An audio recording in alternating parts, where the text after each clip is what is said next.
Eu acho que o que a SAF pode trazer de diferente é a alavancagem financeira, porque vai trazer para o futebol brasileiro um dinheiro novo, um dinheiro que não viria para o futebol brasileiro.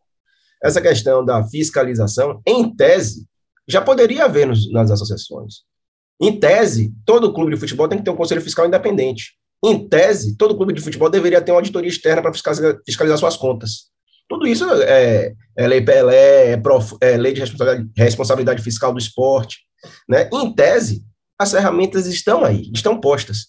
Né? O problema Governança, compliance. Tudo já está à disposição. Tudo já está à disposição. Sabe o que é que eu vejo? Me parece que as pessoas acham que quando você torna uma atividade com finalidade lucrativa, isso gera um profissionalismo maior. Eu não acredito nisso. Eu acho que os maiores escândalos que a gente viu nesse país envolviam grandes empresas, grandes sociedades anônimas, inclusive.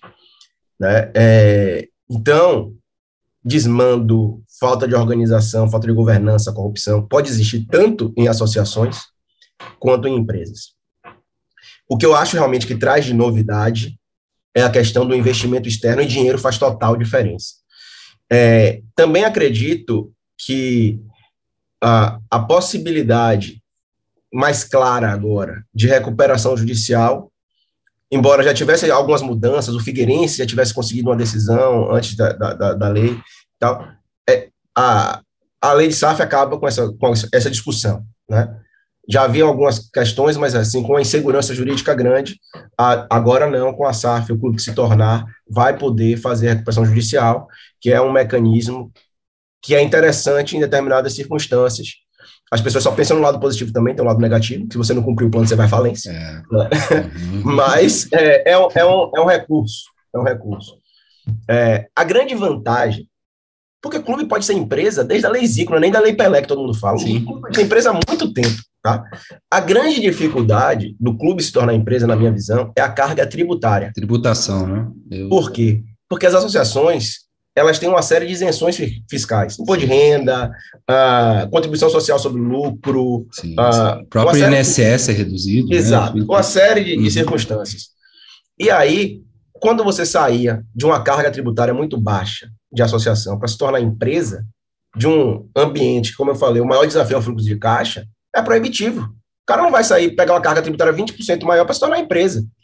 Sem ter a lei Zico não deu certo justamente por isso, né? Porque a tributação era delimitada, se não me engano. Exato, era um negócio, assim, o nosso país tem uma carga tributária ridícula, já começa por aí, né? Mas, enfim.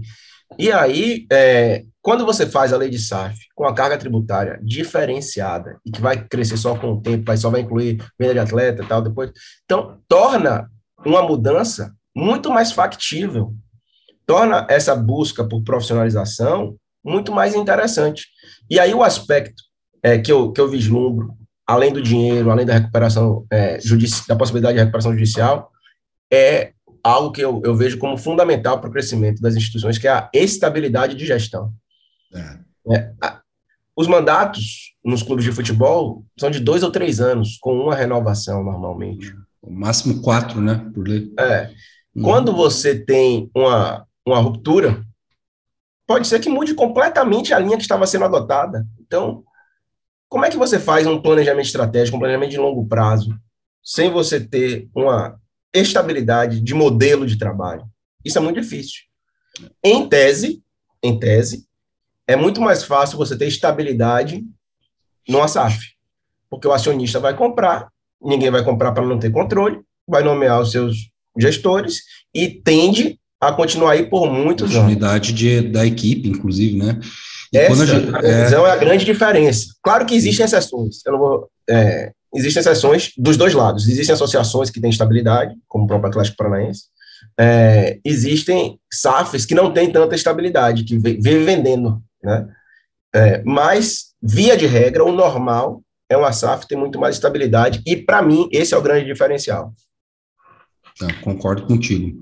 Acho que é importante como ferramenta para esse pagamento de dívidas, né? Porque isso são raríssimas exceções, né? De clubes que não estão com dívidas, e dívidas gigantes, né? No futebol. O próprio Botafogo aí era um passivo absurdo, né? E hoje você vê aí o clube dando sinais, né, de recuperação, que é importante. Mas concordo contigo em tudo que você disse, que a pessoa jurídica em si, ela é secundária perto de você ter realmente uma gestão, né, séria, profissional, com objetivos e com continuidade, né, cara? Você tocou num ponto muito importante, porque essa questão política de mudar a gestão e daí você muda a diretoria inteira, é igual a prefeitura, né, governo do estado, é muito parecido, né? Isso afeta o futebol, pô, porque Claro. veja, falta convicção nos nossos gestores, né? Você vê, vamos falar do exemplo positivo, Red Bull Bragantino, foi eliminado, perdeu tudo que disputou esse ano, né? Foi eliminado na Libertadores, sem nem ir para a Sul-Americana, foi eliminado na Copa do Brasil, até injustamente, na minha opinião, porque eles fizeram um gol que foi legal contra o Goiás, pelo menos a mim pareceu. E aí, todo mundo pedindo a cabeça de Barbieri. Mas é um clube que é gerido de tal forma que eles entendem quais são os seus objetivos de médio e longo prazo, que eles têm uma visão de como o trabalho vem sendo executado, e que eles sabem que os resultados, de momento, geram uma pressão que não necessariamente diz respeito ao que vem sendo executado ao longo do tempo. Se fosse um clube de massa associativo, a tendência era que o treinador já tivesse sido demitido há muito tempo. Treinador, diretor lá, o Thiago Scunha, caía todo mundo. Caía todo mundo.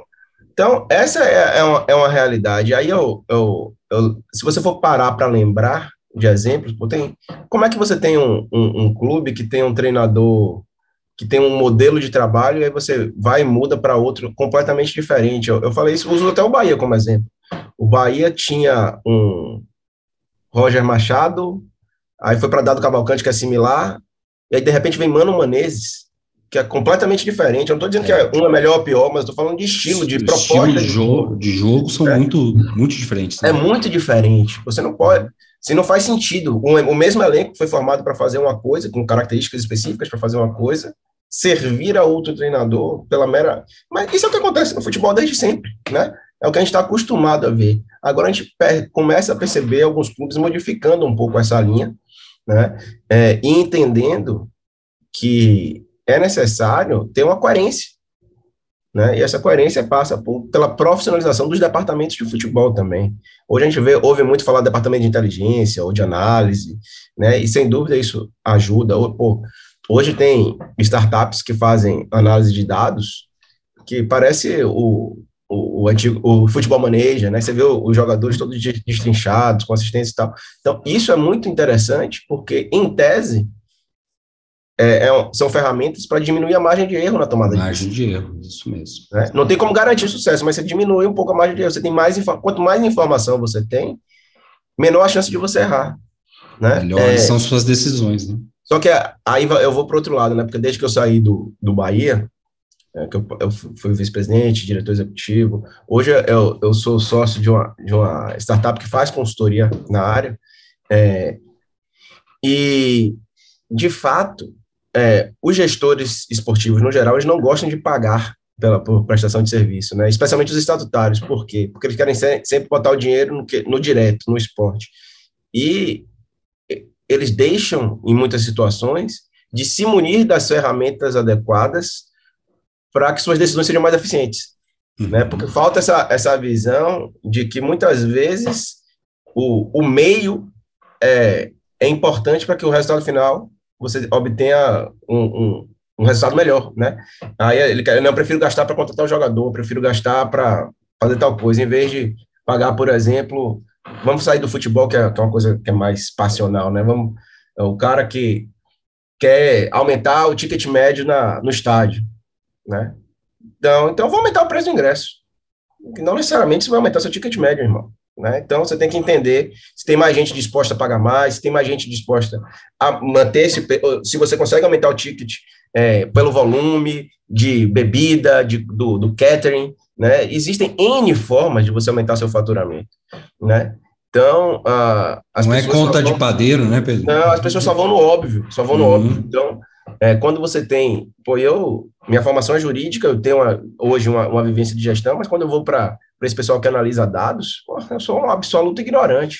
Mas eu respeito, né? Eu respeito e eu busco entender para me tornar mais eficiente também. Claro. Então, a gente tem que saber quais são as nossas qualidades, mas também as nossas limitações.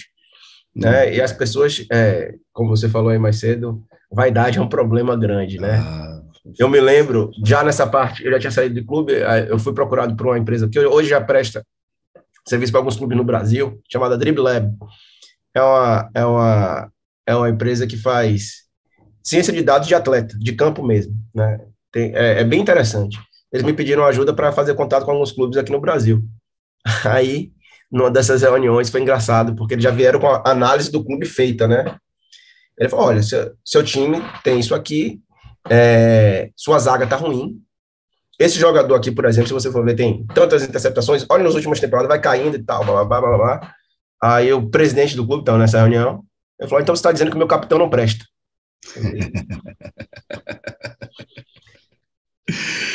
Já era. Acabou a reunião. O negócio não foi feito, mas no final do ano esse time teve uma das pior ou a segunda pior defesa do campeonato. E o capitão deixou de ser titular. Errado não dava, né? Então, assim, mas é tudo a forma também, né? Sim, o jeito que fala, né? O jeito que aborda. Então, são coisas que as pessoas vão aprendendo ao longo do tempo, mas que com dados não dá para você brigar. Verdade. Pedro, como se enxerga o futebol brasileiro daqui 5, 10 anos? O que você projeta de futuro, assim? Quais as principais mudanças, as principais inovações? Cara, como eu disse, sou muito cético. Sem ceticismo, isso que eu ia falar. Assim, a gente tem margem para muito crescimento, mas o crescimento é muito paulatino, velho.